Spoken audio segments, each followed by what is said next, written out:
నేను ఇవాళ ఇప్పటికైనా ఒకటే మాట చెప్తా ఉన్నా, చంద్రబాబు నాయుడుకి ఇదే మాట చెప్తా ఉన్నా. కాంపన్సేషన్ అన్నది ఎంపతితో ఇవ్వాలి, సానుభూతితో ఇవ్వాలి, ఇవ్వాల్సిన సమయంలో ఇవ్వాలి. ఇంతమంది హాస్పిటల్లో ఉన్నారు, వాళ్ళందరికీ ఏ ఒక్కరికి కూడా, ఈ హాస్పిటల్లో ఉన్న వాళ్ళకి ఏ ఒక్కరికి కూడా ఇంతవరకు డబ్బులు ముట్టల. వాళ్ళందరికీ కూడా మనం ఇస్తామని చెప్పిన డబ్బులు వెంటనే ఇప్పించే కార్యక్రమం చేయండి. ఆ ప్రోటోకాల్ ఏదైతే ఉందో ఫ్యాక్టరీ సెక్యూరిటీస్కి సంబంధించి, ఫ్యాక్టరీ సెక్యూరిటీ పొల్యూషన్ కంట్రోల్కి సంబంధించి ఏదైతే ప్రోటోకాల్ ఎగ్జిస్టెన్స్లో ఉందో ఆ ప్రోటోకాల్ను కనీసం ఇప్పటి నుంచి అన్నా కనీసం మానిటర్ చేసే దిశగా అడుగులు వేయండి. ఇటువంటి మళ్ళీ పునరావృతం కాకుండా చేసే కార్యక్రమాలు చేయండి. ఆ ఫ్యాక్టరీకి సంబంధించి ఏం జరిగిందో లోతైన ఎంక్వైరీ చేయండి. అడిగినప్పుడు నేను ఇక్కడ బాధితులను పరామర్శించినప్పుడు, బాధితులను అడుగుతా ఉన్నప్పుడు నేను అడిగా, ఆ ఫ్యాక్టరీకి సంబంధించిన విషయాలకు సంబంధించి కూడా తెలుసుకునే ప్రయత్నం చేశా. ఫ్యాక్టరీలో ఏం జరుగుతూ ఉంది, ఫ్యాక్టరీలో ఎస్ఓపీస్ బాగానే పాటించే వాళ్ళ, ఫ్యాక్టరీలో పొల్యూషన్ కంట్రోల్ అనేది స్టాండర్డ్ మెయింటెనెన్స్ చేసేవాళ్ళ అని కూడా అడిగా. అవన్నీ కూడా బాగానే జరిగేటివే అన్న, బాగానే జరిగేటివే, కానీ ఇది ఎందుకు జరిగిందో తెలియదన్నా అని చెప్పి చెప్తా ఉన్నాను. నేను ఫ్యాక్టరీలకు సంబంధించి వాళ్ళని ఏదో యాజమాన్యానికి సంబంధించి ఎవరన్నా కానీ ఆ యాజమాన్యం వాళ్ళు ఏదో తప్పులు పట్టాలని ఇంకోటి పట్టాలని నేనేం చెప్పడం నా. బట్ లోతైన ఎంక్వైరీ అయితే జరగాలి, ఎందుకు తప్పు జరిగిందో తెలుసుకోవాలి. తెలుసుకొని ఇటువంటి మళ్ళీ పునరావృతం కాకుండా అటువంటివన్నీ కూడా చెక్స్ పెట్టి దాన్ని బ్లాక్ చేయాలి. ప్లస్ ప్రోటోకాల్ ఏదైతే ఎగ్జిస్టెన్స్లో ఉందో దాన్ని ఇంప్లిమెంట్ చేసే కార్యక్రమం జరగాలి. అప్పుడు మిగిలిన ఫ్యాక్టరీలలో కూడా ఆటోమేటిక్లీ ఎప్పుడైతే చెక్స్ అనేటివి ఎప్పుడైతే రెగ్యులర్గా పీరియాడికల్గా జరగడం మొదలు పెడతాయో అప్పుడు న్యాచురల్గా సేఫ్టీ పారామీటర్స్ పెంచడం జరుగుతుంది. సేఫ్టీ పారామీటర్స్ ఎప్పుడైతే పెరుగుతాయో అప్పుడు ఇటువంటి ఘటనలు జరగకుండా పోతాయి. అంటే ఇతను కాంపన్సేషన్స్ గురించి, ధర్నాల గురించి మాట్లాడతారు. తర్వాత ఏమైంది, ఎల్జీ పాలిమర్స్కి సంబంధించి వాళ్ళ ఇన్సూరెన్స్ అమౌంట్ 150 కోట్లు. ఆ 150 కోట్లు ఎక్కడికి వెళ్ళినాయో, ఎవరి జేబుల్లోకి వెళ్ళినాయో ఎవరికి మనకే తెలియాలి.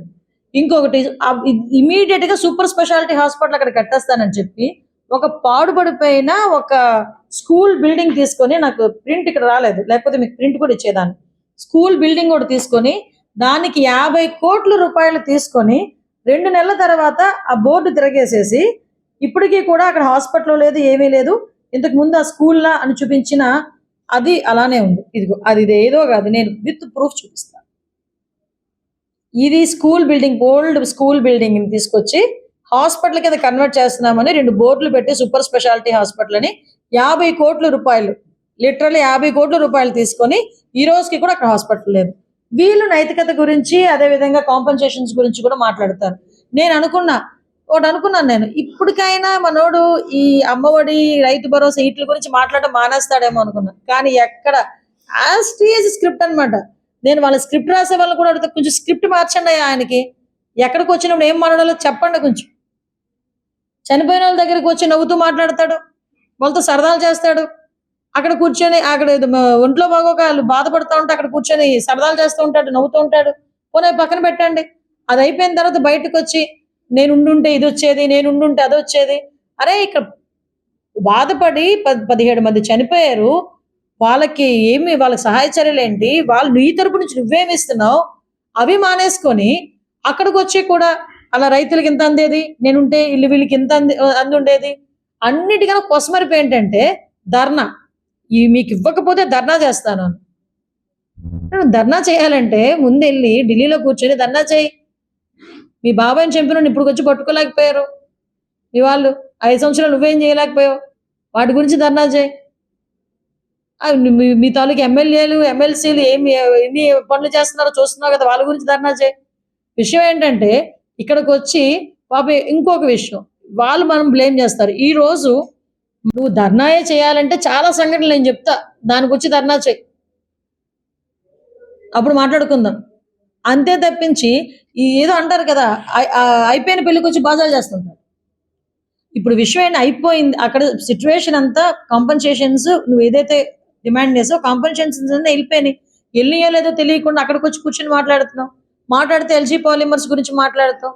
అరే ఎల్జీ పాలిమర్స్ సంఘటన జరిగిన వెంటనే నేను వచ్చేసాను అన్నాడు.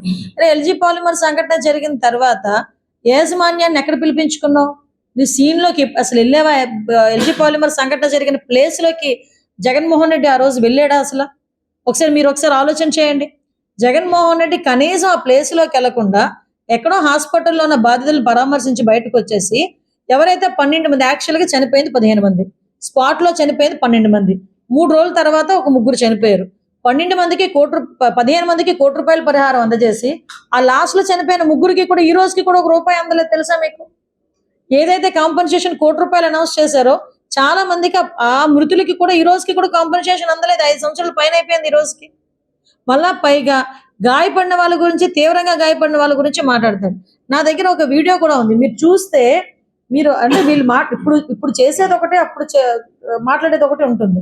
అప్పుడు మాట్లాడితే అతని నోట్ నుంచే 25,000, 10,000 తీవ్ర